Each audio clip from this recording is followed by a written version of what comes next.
Fai case 2 anos comecei a escribir unha novela e a banda sonora desa novela foi Joan Baez, Todo o tempo, unha canción que se chama Diamonds and Rust, Óxido de Diamantes. Ningún momento me plantexei que se podería chegar a ser o título da novela, de Óxido de Diamantes.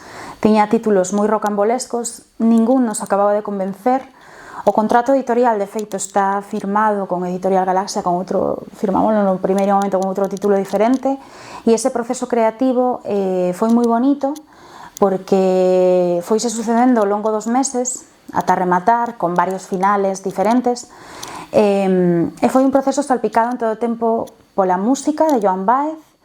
É unha historia que nos pode tocar a calquera persona, home, muller, a mulleres máis novas, a mulleres maiores, e o que me fun atopando o tocar temas como a toxicidade das redes sociais, as relacións tóxicas, o reforzo intermitente, as difamacións, incluso a mentira, etc. O que é algo tóxico entre dúas persoas e incluso entre a protagonista, o non saber poñer límites.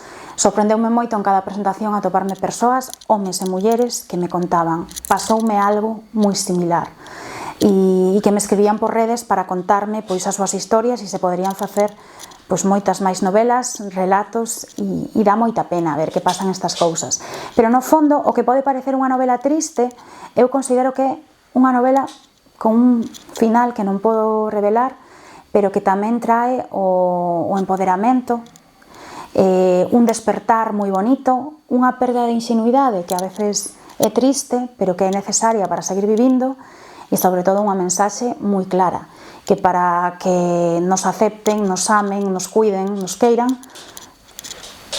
solo é necesario ser un mesmo, non hai que facer nada máis.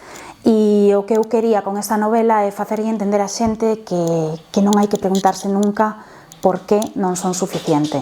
Todas as persoas somos suficientes.